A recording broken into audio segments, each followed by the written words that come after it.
Welcome to Entrepreneurs, Executives, and Eccentrics, a podcast dedicated to the stories, strategies, and secrets of remarkable individuals.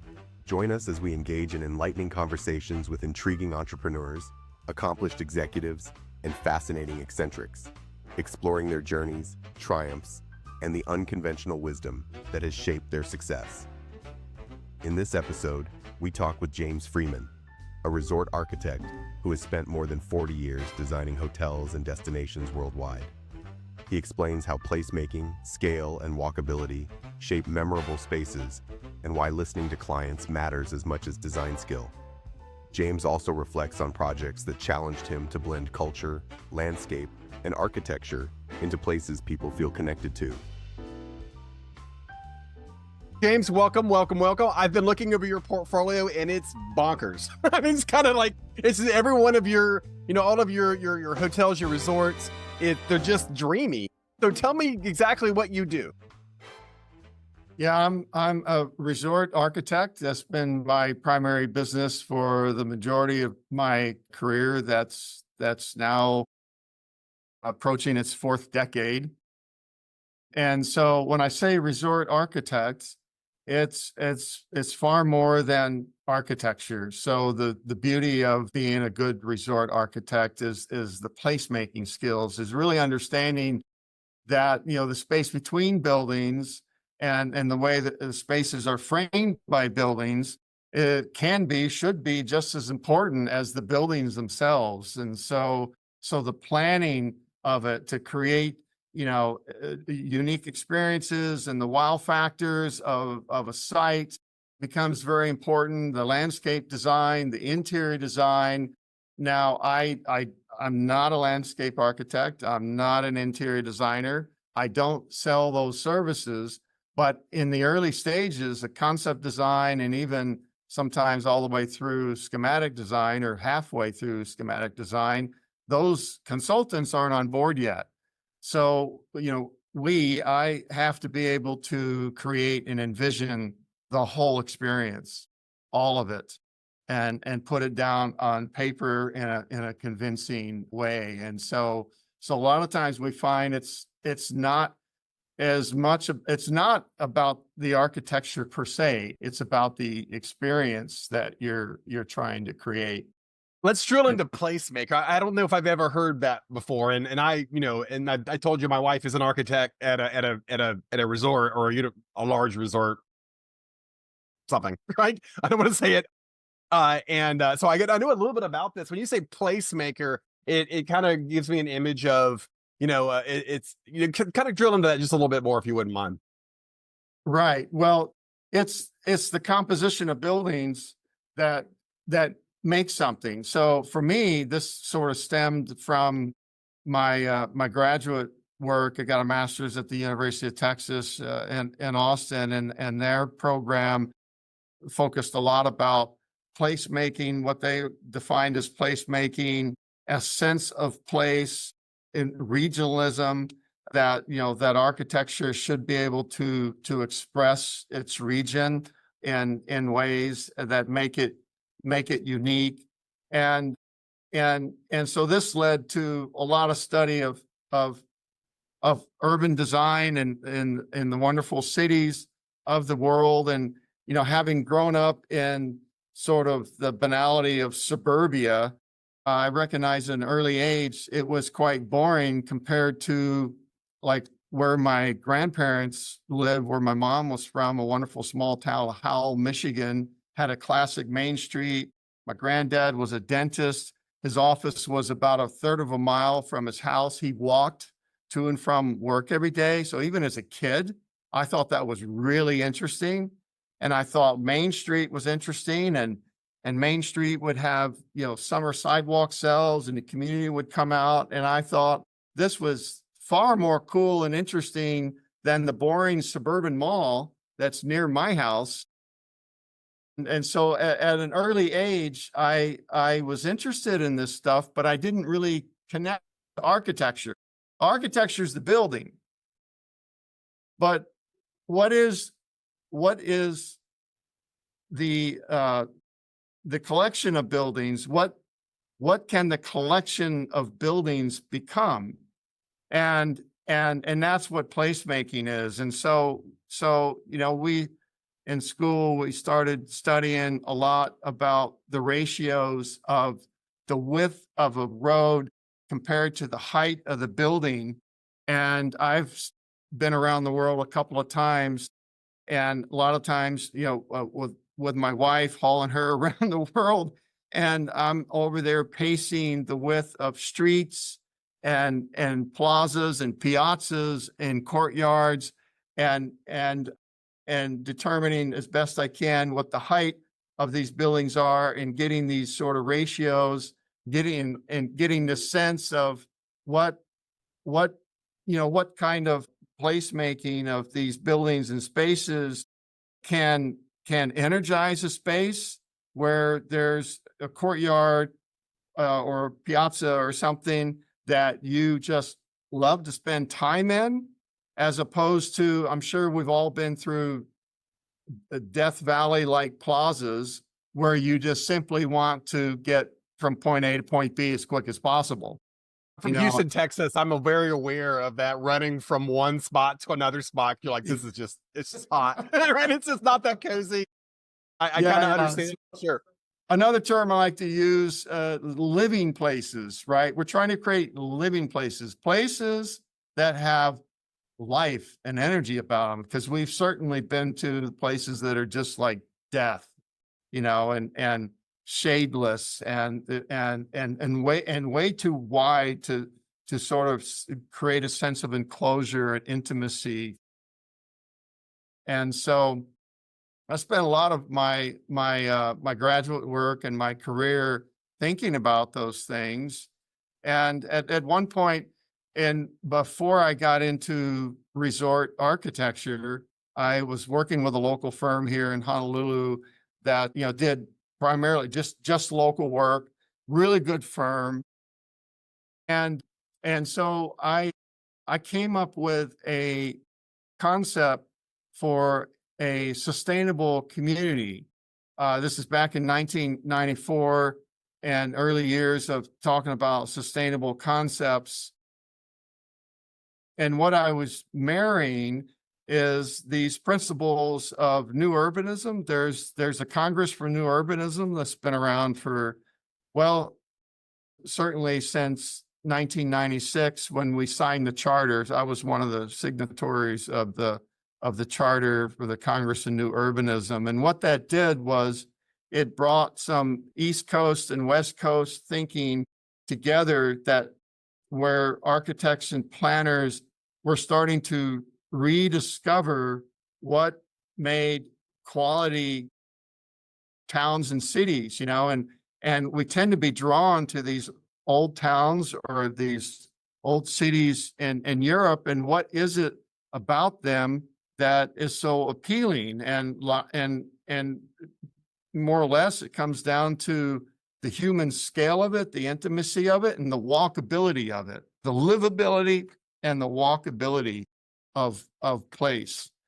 And so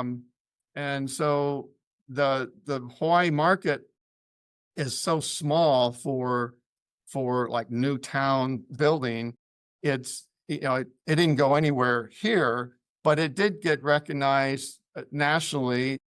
President Clinton's Council on Sustainable Development recognized it and awarded me a certificate, and that was back in 1996.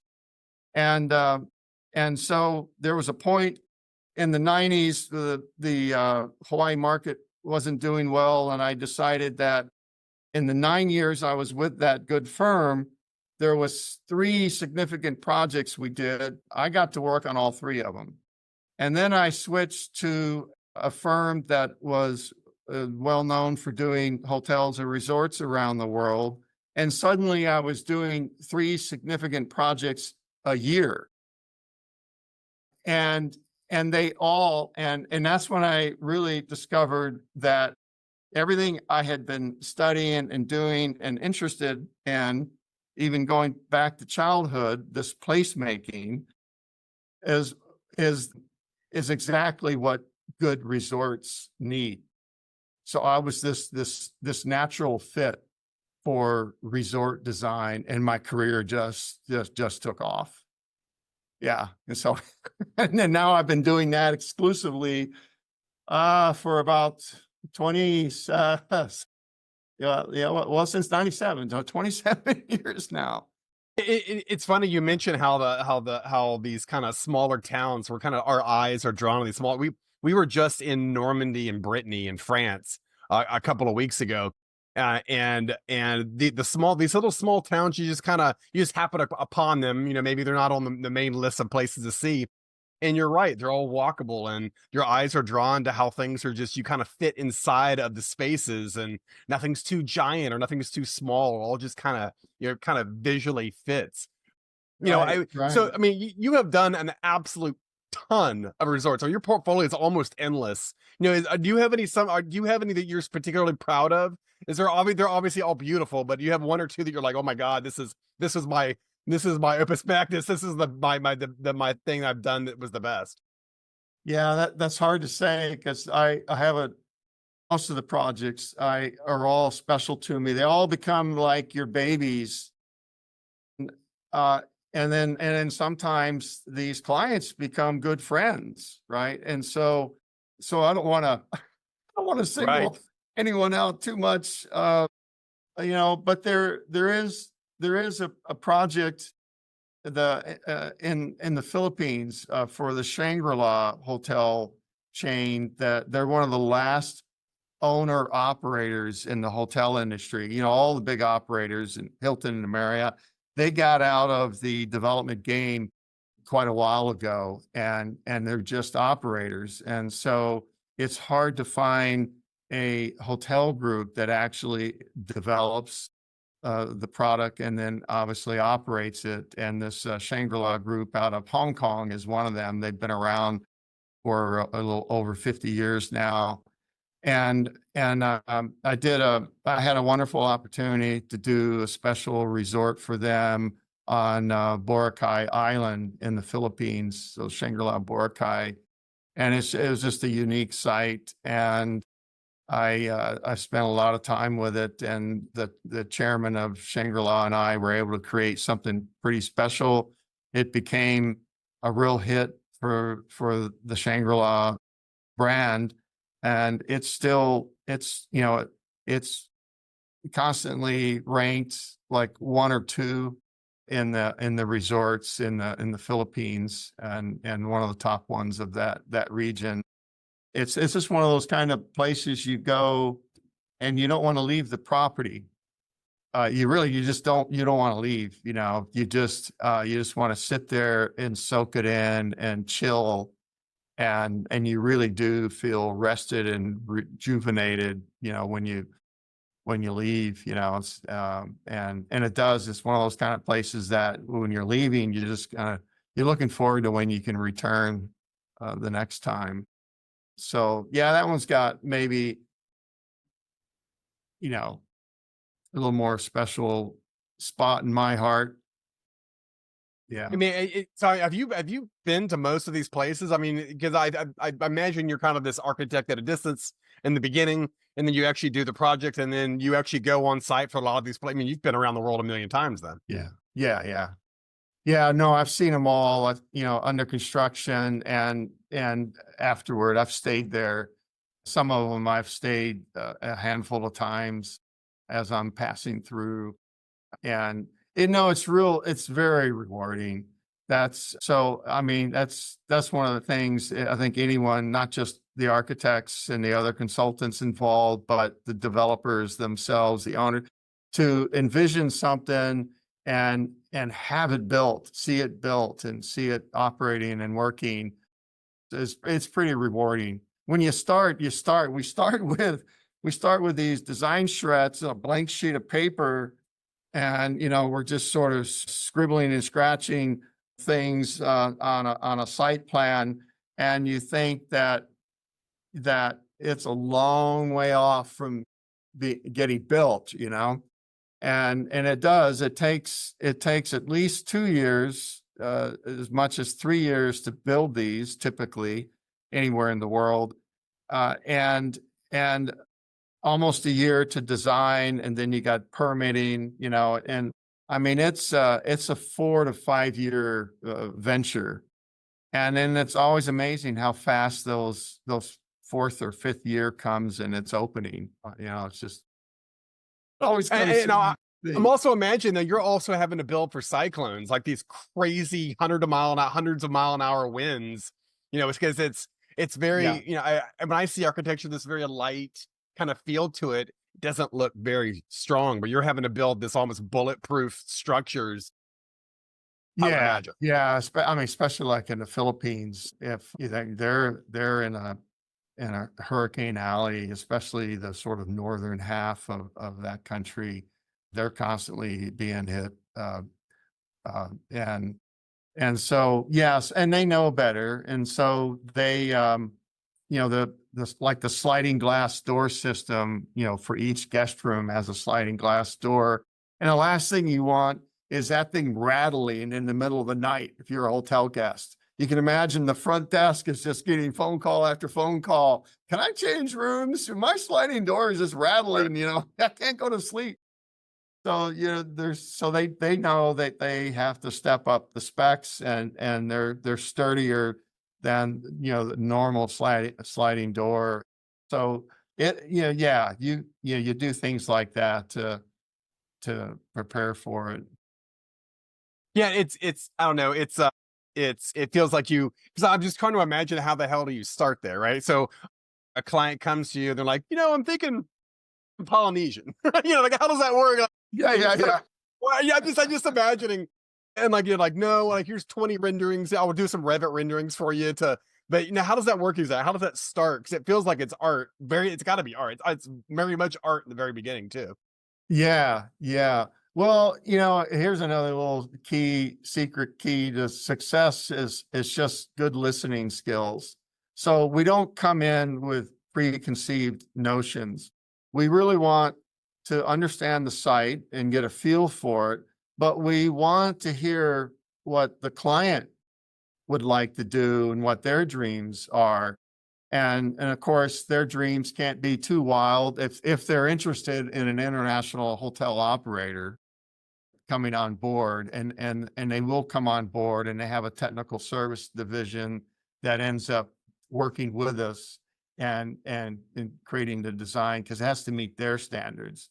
So they're not going to let a crazy client get too far off the rails, with some silly ideas. But you want to be able to respect what their vision is as best as possible. So, we listen first, and then we talk. And I don't know, it's so funny. So sometimes client prospects, they want to know what I'm going to do beforehand. It's like, I can't tell you what I'm going to do yet, but I can tell you what we come up with. It'll be unique. And you can look at our portfolio and see the sort of eclectic range of things that are there. We're not copying something we've done before. We're creating something unique every time. And it's a creation of all these different factors that get sort of thrown in the soup, the up there in the brain, it gets stirred around. And after after sketching around on it and thinking about it, so we do these intense design charrettes on site for like 3 to 5 days. And every time by the end of that process, we've been able to flush out a scheme that the client likes, and we leave those design charrettes with a strong direction of where it's going. Now, of course, it evolves a bit, but the general direction gets established pretty early. So it's intense. I mean, I'm often working half the night or all night. You just brainstorming. We're brainstorming with each other. We're brainstorming with the client. And then you got to have that private time where you sit down and just start to let it come out.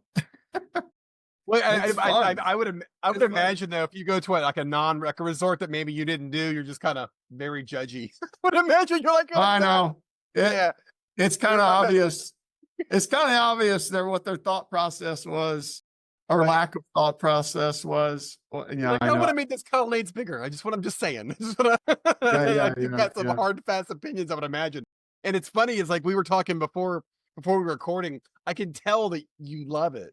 I can really tell that the way you talk about these places and these things, and it's this kind of constant lifetime of study, you really love it. You really, Yeah, really a passion. adore what you do. Yeah. I do have a passion for it. I've had a number of clients tell me that exactly, that they see the passion I have. And some of them have even told me in interviews is that I hired you over the other guy because I saw the passion in you. You gotta love what you're doing, you know? I would imagine every architect loves architecture. So what does that mean, right? You gotta love what you're doing. You gotta love what you're doing to the point where you're really committed to seeing something good built. There's a number of architects that kind of walk away after concept, and whether the balance of the work is in their firm or not, they get too focused on the next sales. They want to pump up their sales, but at the demise of really sticking with the client through thick and thin to see a good project built. You have to have that kind of passion and discipline to see it through. And and guaranteed you'll have clients for life, if you do that. And an amazing thing happens with those kind of happy clients. They pay their bills. And they come back. And they come back too. They So pay- so James, Yeah. what would you tell 18-year-old James, who's just arrived at University of Texas, didn't know what he wanted to do yet? Like, did you already know that you kind of wanted to? I mean, I know you said you didn't necessarily know this is the direction. I'm imagining you're looking at master plans of cities and thinking, man, this is really neat. I want to know what this is. Like, what would you tell 18-year-old James who maybe knew he wanted to do resort design? What kind of advice would you give? Yeah, if someone was asking me specifically about resort design, I would say that you've you're either going to like the placemaking side of it or not, but you're going to need to be able to do that well in order to do good resorts. And every individual, and I tell young architect prospects that just want to be an architect, not necessarily a resort architect, but I do say is that, you do have to have a passion for it. It's not for everybody. And you'll find out, you'll find out soon enough in school, whether like it really, really gets you going, gets your juices going, and you Right. put that energy into your design and your product, your presentation. It shows. It shows. Architecture school is hardcore, right? I mean, my wife being an architect, often she's had people say, "Oh, my son or daughter wants to become an architect," and her response is always, "Just go to med school. It'll be a little, Yeah, I know. you gotta just go to medical Exactly. school. It's about the same amount of time. You'll probably have a full head of hair when you're all done, but it is just hardcore all the things, right? 'Cause it's hard Exactly.